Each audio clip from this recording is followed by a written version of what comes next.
और हमारे साथ अब बिग मार्केट वॉइसेस की कड़ी में goindiastocks.com के फाउंडर राकेश अरोड़ा सर जुड़ते हुए। Rakesh sir hi. नमस्कार। Good morning Rakesh sir. Rakesh sir, ये बहुत ही थिन रेंज में हम लोग कंसोलिडेट कर रहे थे पिछले बड़े इवेंट जब से खत्म होते उसके बाद से आज अचानक प्रेशर थोड़ा सा माउंट होता हुआ नजर आ रहा है। ये क्या लार्जली डर है फेड के एग्रेसिव स्टैंड का, हॉकिशनेस का, या कुछ और है?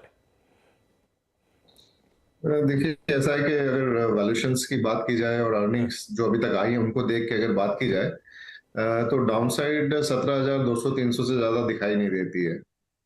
तो थोड़ा बहुत वीकनेस और रह सकती है, बट आई थिंक एक बहुत ही अच्छा बेस फॉर्मेशन हो रहा है। और प्री इलेक्शन ईयर में नॉर्मली एक अच्छी खासी रैली देखी जाती है, तो मैं काफी बुलिश हूँ कि ये साल इंडियन इक्विटीज के लिए काफी अच्छा जाने वाला है।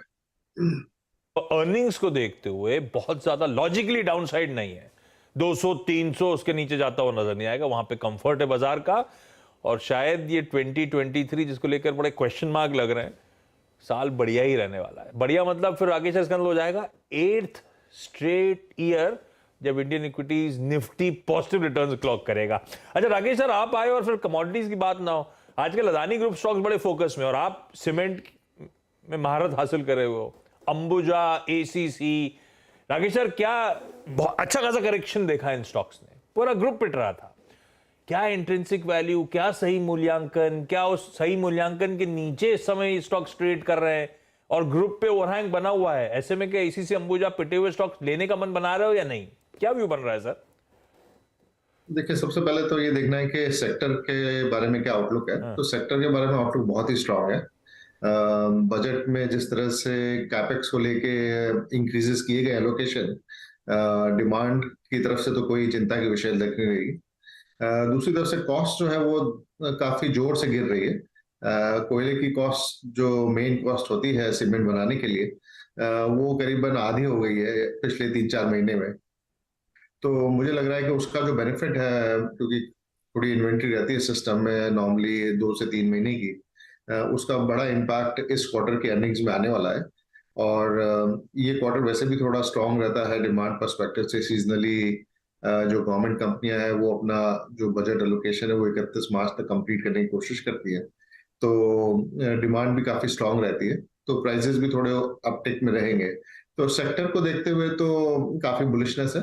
अब रही बात अंबुजा एसीसी की, ऑब्वियसली पेरेंट का ओवरहैंग है, बट इन कंपनीज पे कोई ऐसा कोई लोन नहीं है। अंबुजा में अभी रिजल्ट आए थे, उन्होंने कहा 9,500 करोड़ का कैश रखा हुआ है कंपनी में। तो ऐसी कोई दिक्कत दिखाई नहीं देती है। थोड़ा अंडर परफॉर्मेंस हो रहा है क्योंकि लोग सेफर जो स्टॉक्स हैं अल्ट्राटेक वगैरह की तरफ शिफ्ट कर रहे थे।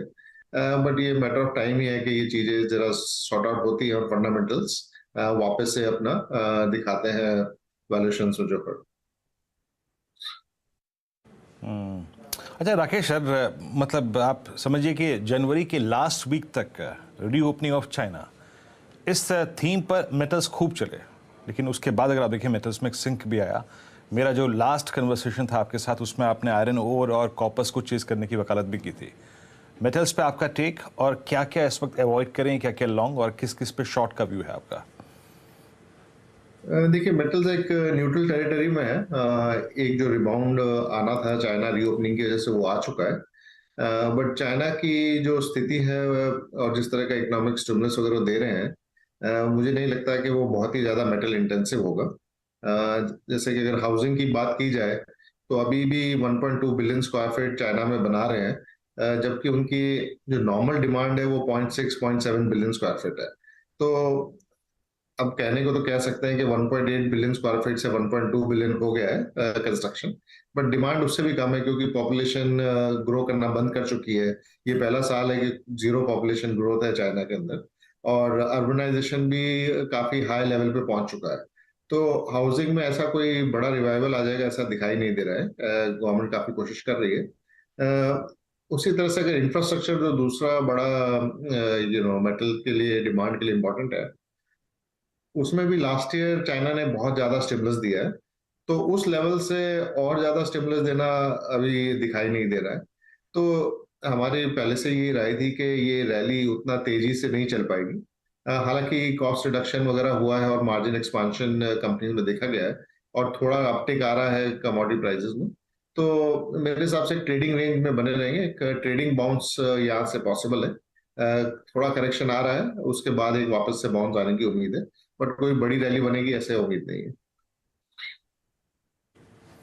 ओके, मेटल्स पे आप देखें राकेश सर का व्यू है। अच्छा राकेश जी, अभी आशीष ने अदानी समूह के स्टॉक्स की बात छेड़ी थी। इस पूरे सागा के चलते जो 25 जनवरी को शुरू हुआ और अभी तक भी अगर आप देखें जारी है, अभी भी सुर्खियों में सबसे पहले अदानी ग्रुप के स्टॉक्स भी हैं, लेकिन इसी के साथ साथ एक चंक बैंकों का काफ़ी प्रभावित हुआ इसके चलते। State bank of India, bank of Baroda में काफ़ी प्राइस लेवरेज था, एक्सिस बैंक, इंडसइंड बैंक।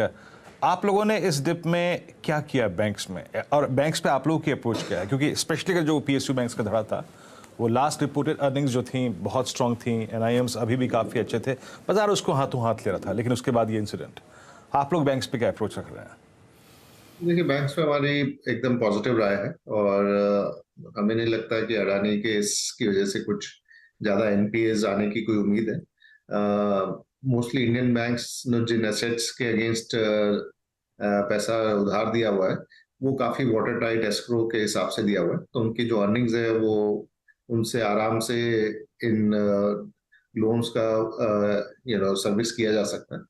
तो ये डिप तो काफी अच्छा है इन्वेस्टर्स के लिए जो लॉन्ग टर्म लेना चाहते हैं, क्योंकि कैपेक्स ग्रोथ काफी आ रही है और लोन ग्रोथ चलने वाली है एंड एनपीए साइकिल एकदम बॉटम पे है, तो और वैल्यूएशंस भी रीजनेबल है। तो आई थिंक ये थोड़ा वक्त देने की बात है। अच्छा रिटर्न बनना चाहिए इन बैंक से। राकेश सर, इसी का फॉलोअप, ये बात सही है, बैंक्स में थोड़ा सा कंसर्न, जो वीरू कह रहे थे, ओवरडन टाइप लगने लगा था। पहले तो बहुत बड़ा कंसर्न थे, बैंक्स ने आगे क्लैरिटी दी, फिर समझ में आया सिस्टमिक रिस्क नहीं है, जिस तरह का माहौल बनने लगा था, वो क्लैरिटी के बाद फिर बैंक चलने चाहिए थे। बैंक थके, लेगार्ड के तौर पे आज भी वीकनेस प्रोफाउंड ज्यादा बैंकिंग स्टॉक्स में। ये क्या पिछले कुछ दिनों के अच्छे अपमूव्स के बाद वैल्यूएशंस ज्यादा एग्रेसिव हो चुके थे, इसीलिए थोड़ा सा करेक्टिव मोड में बैंक्स हैं, या कुछ और रीडिंग है इन बैंक्स को लेकर? चल क्या रहा है, क्यों ये थकावट बैंक्स में? इस समय वैल्यूएशन के लिहाज से अट्रैक्टिवनेस कम हो गई है क्या इन पॉकेट्स की, या फिर एक वो साइकिल होती है, अभी तक हमने अच्छे एनआईएम्स एंजॉय कर रहे थे, अब वो धीरे धीरे डिपॉजिट दरें बढ़ाना मजबूरी होती जा रही है इनकी, तो अट्रैक्टिवनेस शायद इस लॉजिक से भी आगे का पर्सपेक्टिव देखते हुए ठंडा पड़ रहा हो? मुझे लगता है कि पूरा मार्केट में थोड़ा एक तरह का ठहराव सा आ गया है, तो केवल बैंक्स को पॉइंट आउट करना ठीक नहीं रहेगा। और बैंक्स 35-40% है मार्केट का, तो ऑब्वियसली वहां और मतलब इतना कोई फर्क नहीं रह सकता बैंक्स और निफ्टी को देखते हुए। तो मुझे लगता है कि एक जनरल थोड़ा सा रिस्क अवेयरनेस आ गई है ये अडानी के मामले को लेके इंडियन मार्केट में। एफआई की सेलिंग भी उतनी नहीं हो रही है और डोमेस्टिक इंस्टीट्यूशनल इन्वेस्टर्स भी ठीक ठाक खरीदारी कर रहे हैं। आई थिंक रिटेल है जो थोड़ा सुस्त हो गया। अगर जिस तरह से एक बार भी मोमेंटम पकड़ता है तो आई थिंक रिटेल इन्वेस्टमेंट वापस से आने लगेगा और तब यहाँ पे तेजी देखने को मिलेगी। तो मुझे लगता है कि अभी ये जनरल स्लगिशनेस है मार्केट में और एक तरह से अच्छा ही है, जैसा मैं कह रहा था, एक बढ़िया बेस फॉर्मेशन हो रहा है इस level. Okay Rakesh sir, thank you so much जुड़ने के लिए और हमेशा बढ़िया अपने व्यूज शेयर करने के लिए। विकास, ये टाइट